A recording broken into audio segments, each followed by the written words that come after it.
En muchas culturas es común comparar la vida con un camino, una senda o un viaje.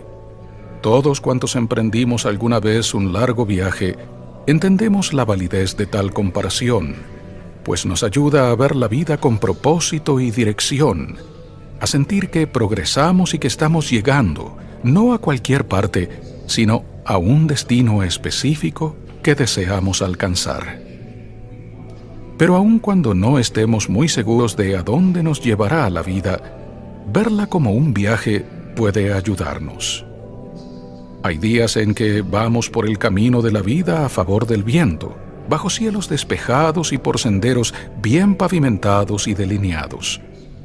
Otras veces vamos contra el viento, en la oscuridad y por una senda llena de baches, desvíos y obstáculos. El camino de la vida nunca es completamente fácil de transitar. Durante esos tramos difíciles, a veces nos descorazonamos, especialmente al mirar a otras personas cuya senda parece ser más llana. Oímos historias de quienes alcanzan magníficos logros y nos preguntamos cómo es que les resultó tan fácil. Pero lo cierto es que no existen líneas rápidas ni atajos hacia la felicidad y la paz.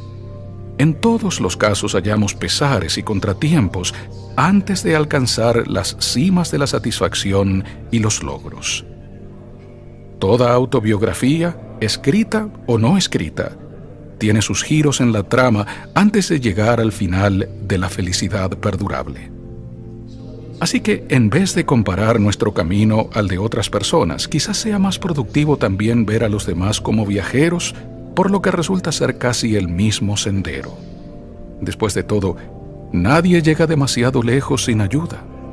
Por cierto que no venimos aquí a competir con los demás, sino a compartir la senda, extendiendo una mano cuando el camino se hace difícil y disfrutar juntos los tramos agradables. Ya sea que vivamos muchos o pocos años, el camino de la vida es largo, así que es mejor andar por él juntos. Al así hacerlo, veremos que nuestras experiencias al elevarnos, animarnos y apoyarnos mutuamente a lo largo del trayecto engalanarán todo cuanto hallemos al llegar a nuestro destino. En una ocasión, dos amigos iban caminando por la calle cuando se encontraron con un vecino que estaba en el frente de su casa. Uno de los jóvenes le preguntó cómo estaba, pero el hombre no respondió ni le prestó la más mínima atención. «Parece que está de mal humor hoy, ¿no?», comentó el otro joven. «Él siempre está así», respondió su amigo. «Entonces, ¿por qué lo saludas?». «¿Por qué no?», contestó. «No le dejaré a él determinar cómo yo voy a actuar». Casi todos estaríamos de acuerdo con que es descortés pasar por alto o ignorar a alguien, aún en un mundo que parece ser cada vez más incivilizado. Reconocemos que la conducta irrespetuosa, aunque común, es errónea. Aún así, cuando una persona nos trata mal, es posible que pensemos que debemos actuar del mismo modo con ella, o que lo mejor es darnos por vencidos con alguien que sigue cometiendo errores. En otras palabras, dejamos que alguien más determine cómo vamos a actuar. En vez de controlar nuestras acciones, sobrereaccionamos ante las de los demás. Quienes reaccionan son, en cierto sentido, prisioneros del mundo que les rodea, permitiendo que las decisiones ajenas determinen si ellos mismos van a ser groseros o corteses, si se van a enfadar o van a estar de buen humor, si van a ser críticos o compasivos. Como resultado, tienden a ser infelices. Por otro lado, las personas que actúan por sí mismas ya habrán decidido de antemano cómo se comportarán ante cada situación. El control de sus actitudes y acciones nace en su interior, tal como debe ser, y están resueltos a no permitir que el mal proceder de alguien más les cambie a ellos. Claro que esa resolución es puesta a prueba a menudo. No siempre es fácil actuar en vez de sobrereaccionar, pero ¿No es esa la gran tarea de la vida? ¿Aprender a ejercer autocontrol? ¿A ser buenos y serviciales ante cualquier dificultad? Felices son quienes luchan por reemplazar la impulsividad con paciencia y perspectiva. Felices son aquellos que en vez de sobrereaccionar, deciden actuar. Este mundo es ferozmente competitivo, o hasta podría decirse que es despiadado. El anhelo del éxito y de avanzar lleva a muchos a ser agresivos y dominantes, y así, a menudo y de cierto modo, logran el éxito. Pero hay una manera diferente y hasta mejor de vivir y de alcanzar logros: ser humildes. Claro que la humildad no es una virtud nueva, pero está recibiendo atención renovada increíblemente en el mundo de las grandes empresas. Hace poco, varias renombradas corporaciones empezaron a premiar a líderes humildes y templados, al descubrir que estos escuchan, admiten errores y comparten reconocimientos. Están dispuestos a ayudar y a promover el trabajo en función de equipo. No se ven a sí mismos como monarcas que dan órdenes, sino como colegas en una causa digna. También ven en ellos tanto virtudes como defectos, y genuinamente reconocen que el dirigir y servir a otras personas no son esfuerzos mutuamente exclusivos. Uno puede ser visionario y perseverante con la mente de un líder y al mismo tiempo humilde y dócil con el corazón de un verdadero siervo. Los grandes ejecutivos están llegando a la conclusión de que al emplear a líderes humildes que ansían progresar, la compañía entera se beneficia.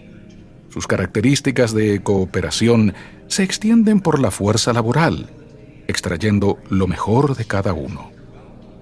Pero la humildad debe ser sincera. En cierto sentido, la falsa modestia es peor que la flagrante arrogancia, ya que es engañosa. Como contraste, la humildad genuina nace de ver las cosas como realmente son, y reconocemos que nadie es superior a otras personas y que cada uno aprende sobre la marcha. Algunos tal vez tengan mayor talento, otros quizás reciban más oportunidades y se les abran más puertas, pero todos tenemos algo para ofrecer, y cada ser humano merece dignidad y respeto. Si ese tipo de actitud puede mejorar el mundo corporativo, pensemos en lo que podría lograr en el hogar y la comunidad. Pensemos en lo que sucedería si escucháramos un poco más, si admitiéramos errores y no nos preocupáramos por los reconocimientos. La humildad puede ser la clave de mejores relaciones, organizaciones más sólidas y vidas más felices. Algo que el mundo necesita más es bondad. Nuestros contactos diarios nos dan oportunidades ilimitadas de tener más paciencia, ser más considerados, de perdonar y ser más compasivos. En otras palabras, tener más bondad. Un breve poema de autor anónimo bien transmite ese sentimiento. En la noche he llorado por haber hecho a un lado a quien pasa por gran necesidad, mas nunca mal me sentí, ni me arrepentí por mostrar bondad. Quizá las demandas de la vida nos hacen ciegos a las necesidades de quienes nos rodean. Cuando nos ocupamos demasiado de nosotros mismos, es fácil olvidar que todos apreciamos la bondad básica del ser humano. Y aunque todos nos hemos sentido mal por no ser muy bondadosos, podemos decidir abrir los ojos y, más importante aún, abrir el corazón para demostrar más bondad a los demás. Todo aquel que trata de hacerlo, en el hogar, en el trabajo, en la comunidad, descubre lo mismo, que cuando llevamos a la práctica la bondad genuina, otras cualidades como el respeto, la honradez, la confianza, la justicia y el afecto también florecen. Si carecemos de bondad, nada positivo puede echar raíces. Podemos tener puntos de vista diferentes, tal vez no estemos de acuerdo en muchas cosas, o quizá tengamos personalidades e intereses distintos, pero todos necesitamos bondad. Un conocido autor norteamericano dijo que todos llevamos en nuestro interior el poder de incrementar la suma total de la felicidad del mundo si expresamos unas pocas palabras de agradecimiento a alguien que se siente solo o desconsolado. Tal vez olvidemos mañana, añadió, las palabras que digamos hoy, pero quien las recibe las atesorará por siempre.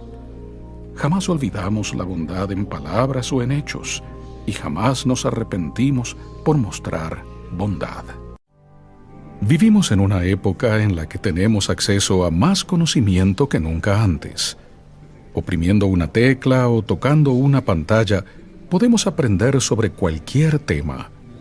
A nuestro alrededor hay millones de artículos, videos y las últimas noticias del mundo. ¿Será que esta explosión de información nos llena la mente y nos hace más sabios que en cualquier otra época pasada? La simple acumulación de información no siempre lleva a una conducta más sabia. Todos conocemos personas brillantes que toman decisiones erróneas por carecer de sabiduría. Siempre ha habido tiranos que saben cómo pelear guerras, pero no cómo evitarlas. Una maestra de escuela dijo que podía entrenar a sus alumnos para que tuvieran un resultado perfecto en una prueba de datos concretos, pero que no tendría éxito hasta poder enseñarles a usar esos datos para servir a los demás y hacer de éste un mundo mejor. Para ser útil, el conocimiento debe llevarnos a vivir una vida más productiva.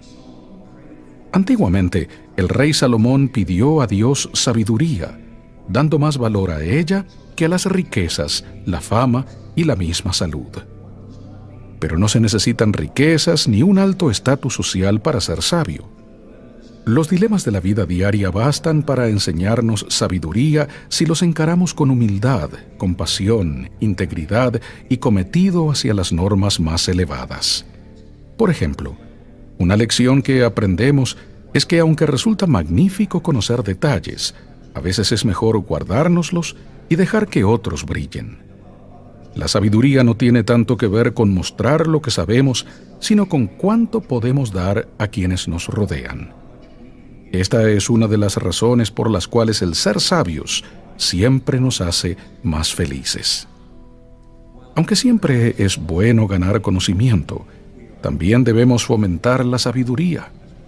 Como dijo un sabio humorista, el conocimiento consiste en saber que el tomate es una fruta, y la sabiduría consiste en no ponerlo en una ensalada de frutas. No basta con estar ocupados, escribió Henry David Thoreau. También lo están las hormigas. La pregunta es, ¿en qué estamos ocupados? A menudo se confunde entre estar atareados y hacer cosas importantes.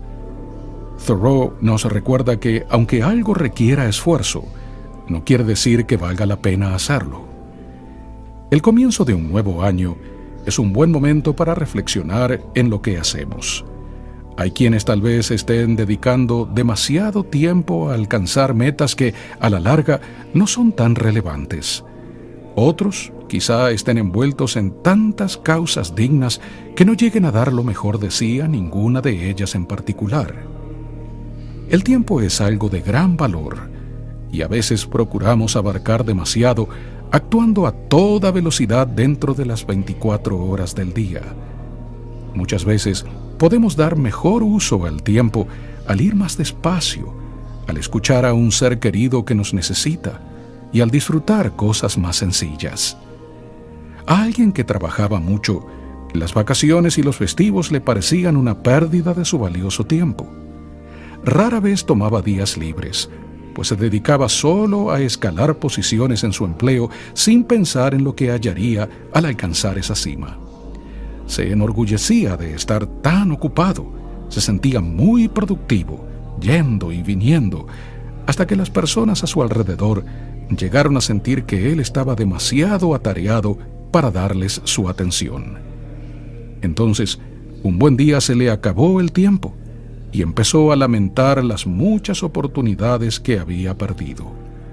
No es que su vida hubiera sido mala ni sus esfuerzos erróneos, sino que podría haber equilibrado mejor sus prioridades al centrarse en cosas de valor perdurable. La vida es un constante malabarismo y las prioridades cambian, pero más allá de dónde nos encontremos, nunca es demasiado temprano ni tarde para preguntarnos en qué estamos ocupados. Si existe un elemento común en la mayoría de los problemas del mundo, este es el enojo. La violencia, el maltrato y el mismo odio nacen de las ardientes cenizas del enojo.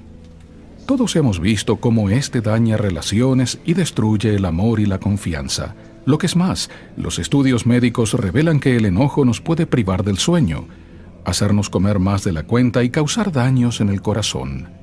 Por cierto, que nada bueno resulta de la ira. Pero hay algo que podemos hacer al respecto. Con todo lo que en la vida parece estar fuera de nuestro control, el enojo no tiene por qué estarlo.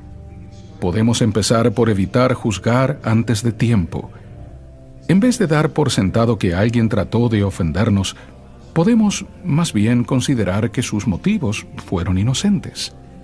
A menudo nos enojamos a causa de ofensas sin intención. El ceño fruncido, el comentario desconsiderado o el desaire tal vez no hayan sido cosas premeditadas. Si bien es cierto que a veces hay personas que nos ofenden a propósito, la gente que es madura no permite que tal irritación interfiera con otros aspectos más importantes de su vida. Esas personas entienden que siempre nos vamos a encontrar con una cierta cuota de injusticia y crueldad, pero nunca permiten que los desconsiderados interfieran con su felicidad.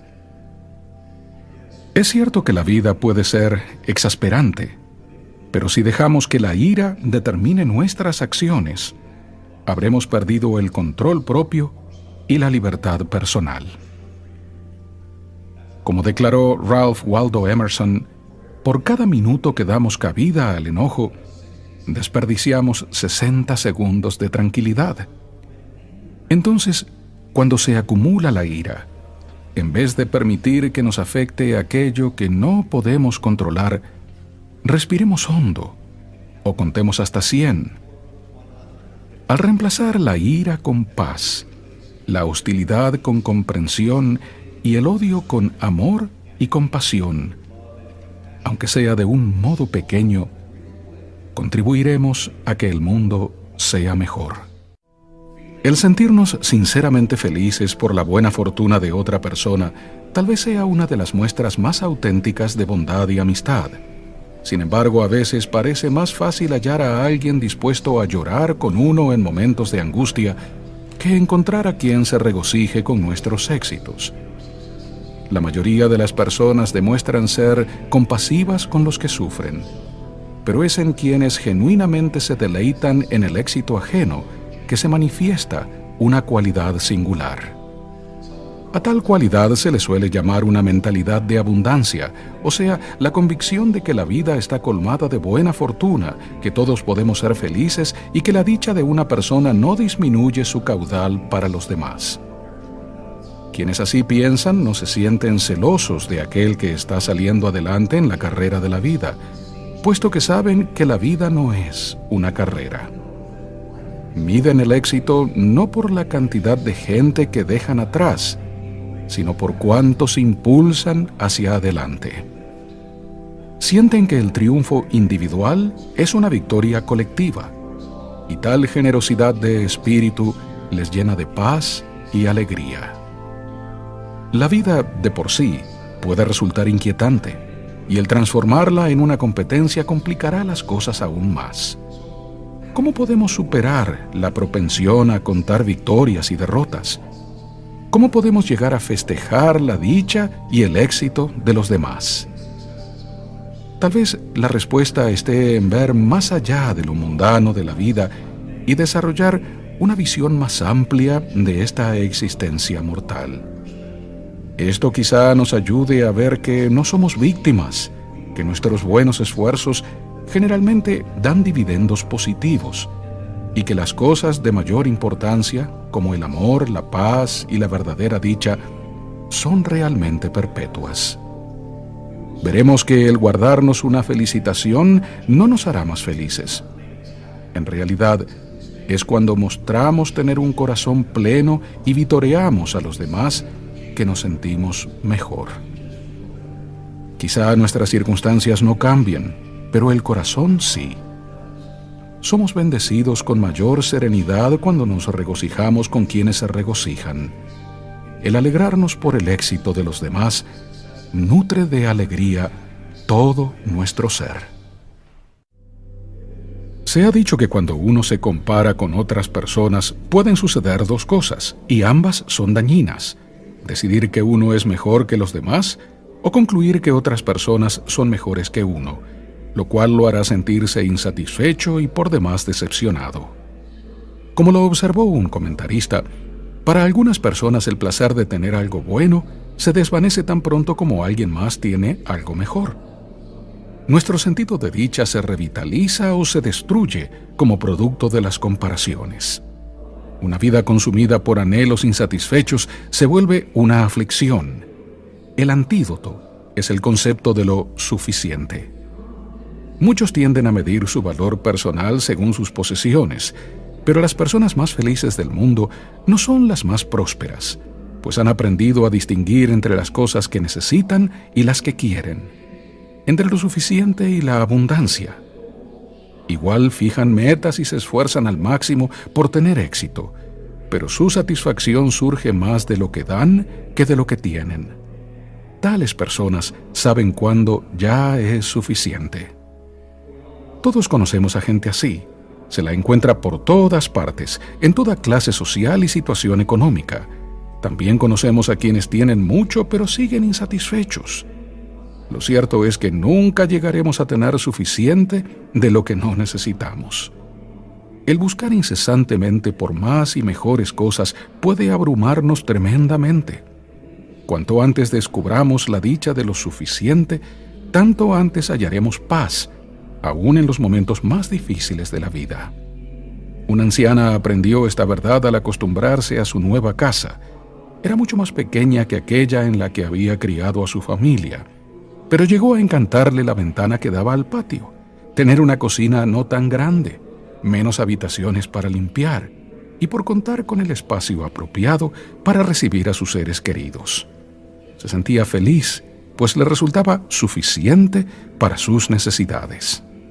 Es cierto, mejorar y progresar es vital, pero más grande no siempre equivale a mejor, y menos a menudo es más. Al fin y al cabo, las personas más afortunadas no son aquellas que tienen lo que quieren, sino las que quieren lo que tienen. James Audubon, un afamado observador de aves, naturalista y pintor, se le atribuye el descubrimiento de 25 especies de pájaros, pero tal vez se le conozca mejor por su libro Las aves de América, lleno de coloridas ilustraciones de unas 500 diferentes aves. Tras casi 200 años, se le sigue considerando uno de los mejores libros ilustrados jamás creado. Pero lo que muchas personas quizá no sepan es que un revés sufrido por el autor en los comienzos de su carrera casi le lleva a un final prematuro. Antes de partir un día en un viaje de negocios, puso su colección de más de 200 ilustraciones en un baúl de madera, el cual dejó al cuidado de un familiar.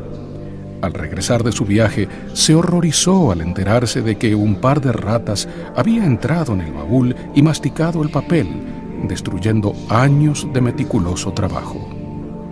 Destrozado, Audubon pasó varios días casi sin poder moverse y no podía dormir abrumado por su pérdida. Pero de pronto comprendió que debía cambiar de actitud. Tomó su cuaderno y unos lápices y se retiró al bosque. Me sentí complacido, dijo, pues ahora mis dibujos serán mejores que antes.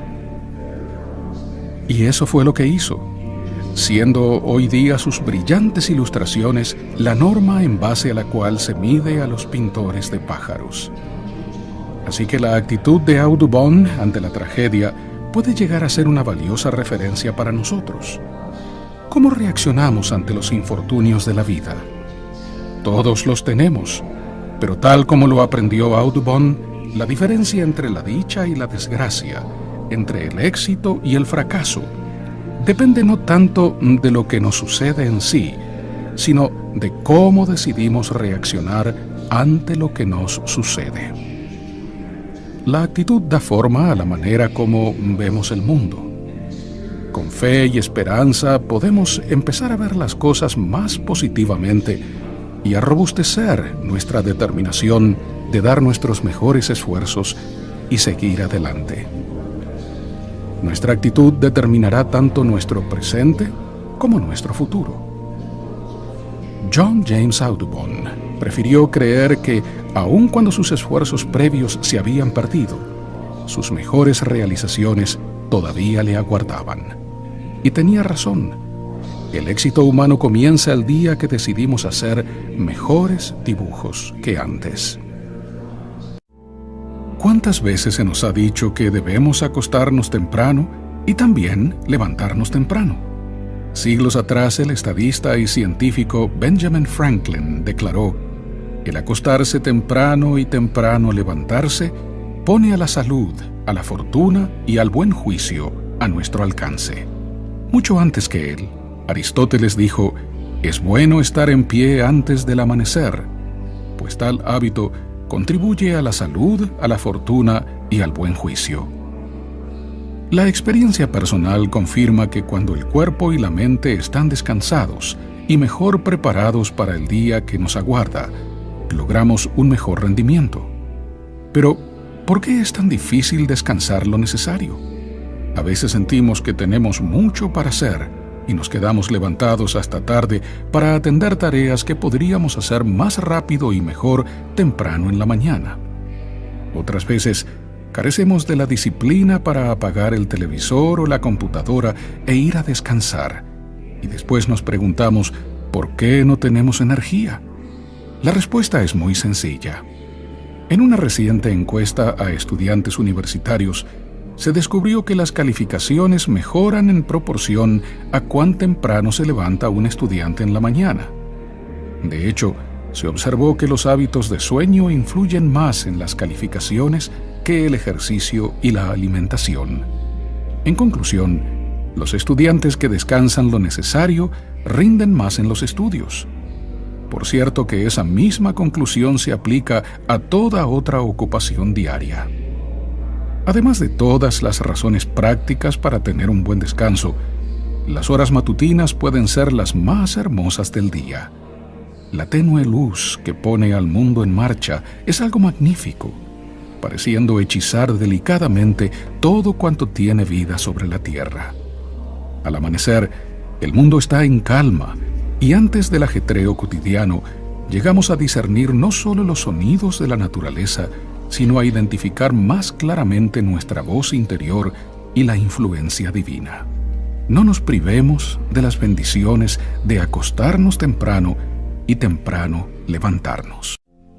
Las disputas siempre han existido entre personas y entre grupos, pero en medio de cada una de ellas siempre ha habido hombres y mujeres que se han elevado por encima de los desacuerdos para hacer de este un mundo mejor. Gente cuya grandeza parece ser la fórmula perfecta para erradicar el conflicto. Un excelente ejemplo de ello es Jackie Robinson, el primer hombre de raza negra que llegó a jugar en las ligas mayores de béisbol de Estados Unidos. Tal vez nadie más que él mismo llegue a saber cuánto valor mostró Jackie para que se respetaran sus derechos civiles. Aunque contaba con muchos adeptos, también fue muy perseguido. Algunos lanzadores de equipos contrarios le apuntaban a la cabeza o intentaban lastimarle de otros modos, y hasta sus compañeros lo evitaban. Un periodista deportivo escribió que Robinson era el hombre más aislado que él conocía. Pero Jackie sabía que si tomaba represalias, influiría adversamente en el sueño de poner fin a la segregación racial, así que sufrió en silencio. Sus dotes deportivas captaron la atención de la afición, pero su fortaleza moral captó la de otro hombre que creía en el pacifismo, el doctor Martin Luther King Jr. King dijo de Robinson: Hizo frente a la humillación y la soledad que nace de ser un peregrino en los solitarios senderos que llevan a la amplia carretera de la libertad. Él anduvo solo antes de las marchas populares y fue un precursor antes de la conquista. Por esa razón es que lo honramos. Por cierto que fue el hombre perfecto para la causa. Hoy día, Robinson es homenajeado por todos los clubes de las ligas mayores, y todos los años en una cierta fecha, jugadores, entrenadores y jueces lucen el número de su uniforme en reconocimiento de sus contribuciones, no solo al deporte, sino a la causa de la libertad. En la lápida de Jackie Robinson se lee: una vida no es importante a no ser por la forma como influye en la de otras personas. Así es como el mundo cambia, una vida a la vez, y esa es una contribución que todos podemos hacer. Para muchos, la palabra pionero trae imágenes de carretas, bueyes y hombres y mujeres esperanzados en alcanzar su destino en el oeste norteamericano. Tal vez nos recuerde de alguien que realiza grandes descubrimientos. En realidad, un pionero puede ser cualquier persona que avanza con arrojo hacia lo desconocido. ¿No nos describe eso a todos en nuestra jornada por la vida? El reflexionar en las lecciones aprendidas por los pioneros que cruzaron planicies y montañas hace casi 2 siglos nos ayuda en nuestro propio viaje. Una mujer describió así lo que le tocó vivir como una pionera de 17 años. Nuestro viaje se vio colmado de experiencias agradables y desagradables. Cuando el sol brillaba y los caminos eran buenos, sentíamos que pronto alcanzaríamos nuestro destino. Pero cuando azotaban las tormentas y el terreno era tan escabroso que no podíamos avanzar, esa era otra historia. A nosotros no nos toca surcar llanuras y montañas, pero sí transitar por momentos buenos y malos, por días de sol y de lluvia. A veces todo parece ser perfecto y el futuro nos resulta promisorio, pero en ocasiones no sabemos de dónde sacar fuerzas para continuar. Nadie sabe qué le depara el futuro, pero por encima de cuán difícil y agobiante sea lo inmediato, al igual que los pioneros, podemos seguir nuestra marcha y hasta hallar algo de dicha en ella. Una niña pionera de 12 años de edad se refirió a su experiencia de este modo: las inclemencias hacían nuestro viaje agotador y tedioso, pero igual pasábamos buenos momentos. En las tardes, después de atar a los caballos, los hombres encendían fogatas, aclaraban y allanaban el terreno y nos poníamos a bailar. Había entre nosotros buenos músicos que tocaban el violín, la armónica y el acordeón, y nos encantaba sentarnos alrededor del fuego para oírlos y para cantar. Por cierto que el viaje es largo y a veces difícil, pero entre las penurias siempre encontramos momentos de gozo. Aunque tengamos que aclarar y allanar el terreno para ello, la dicha puede ser una parte diaria de nuestra jornada por la vida. El día de Año Nuevo de 1892, un barco de inmigrantes atracó en el puerto de Nueva York. Una adolescente irlandesa de nombre Annie Moore fue el primer inmigrante en registrarse en la flamante estación de entrada de la isla Ellis. Ella y sus 2 hermanos menores, Anthony y Philip, viajaron en tercera clase por 12 días en un barco a vapor para juntarse con sus padres, quienes habían llegado a Estados Unidos con anterioridad. En los siguientes 62 años, 12 millones de personas llegaron a este país a través de la isla Ellis, y se calcula que cerca del 40% de los estadounidenses pueden hoy trazar su línea ancestral hasta alguien que pasó por ese punto de acceso para iniciar una nueva vida. En la isla Ellis ya no se registra a nuevos inmigrantes, siendo hoy su principal edificio un museo. Los visitantes pueden buscar en millones de registros para averiguar sobre la historia de su familia. Pero la verdadera historia está detrás de los nombres, las fechas y los lugares, en el despliegue en sí de la vida de esas personas, los hechos que dieron curso a sus vidas, sus esperanzas y expectativas, sus dichas, sus pesares y su pura determinación.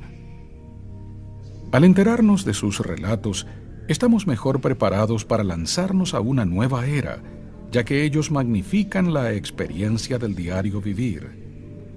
En las historias como las de Annie Moore, nos vemos a nosotros mismos. El historiador David McCullough, un gran amigo del coro del tabernáculo, lo dijo de este modo: como pocas otras cosas lo hacen, la historia nos inspira y nos da la oportunidad de comprender cuán relativamente breve y valioso es nuestro tiempo en la tierra. Los relatos de quienes nos antecedieron, por más extraordinarios o sencillos que sean, forman el fundamento de nuestra existencia. Cualquier cosa que logremos hoy se basa en las tradiciones del pasado.